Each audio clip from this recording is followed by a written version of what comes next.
private sector in. We have to do that all in Pakistan, because no one is bringing those trillions of dollars to your doorstep. Even the bank is going to give you loans. They're just going to give you loans and increase your indebtedness. So before we keep strategically drifting forward, and I don't think Pakistan has totally done that, I think we've taken some steps, this is what keeps me awake at night.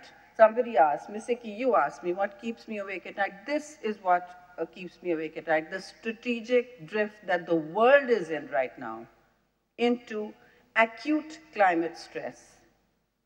And Pakistan is a poster child for the triple planetary crisis, the pollution which we are entirely responsible for, not like climate change, not the greenhouse gas emissions that creates the overheating of the planet, the pollution, the loss of biodiversity, entirely our fault, the loss of green cover, forest cover, polluted rivers, polluted air, entirely our fault, and take responsibility for it.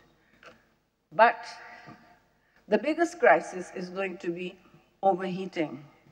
That is something we are not causing. We're less than a 1% emitter, but again, that mountain is burning, and to get beyond that red mountain, what do? You take clear stock of what's happening in the world. Multilateralism is retreating. Smell the coffee. The rules-based order after the Second World War is in ICU. So different rules will apply for different actors. And you've already seen that, okay? When you focus that down to climate finance and your entitlements, you're very lucky you got the loss and damage fund. But now it's lost traction. We haven't heard anything from Team Pakistan for 2 years on it.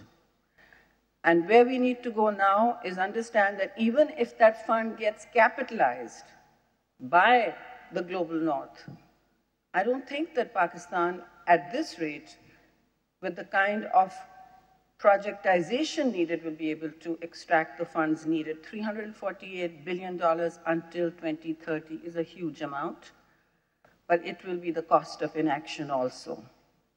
Remember that. There are costs to inaction at home. So what does that mean?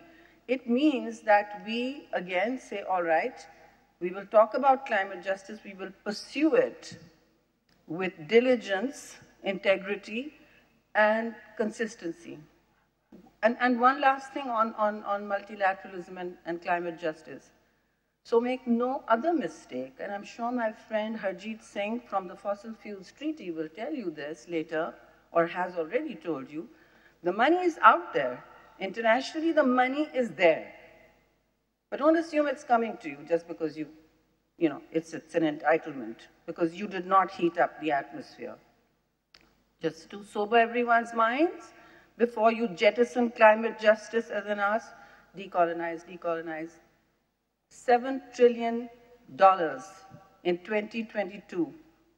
$7 trillion in 2022 was just the subsidy given to the fossil fuel industry.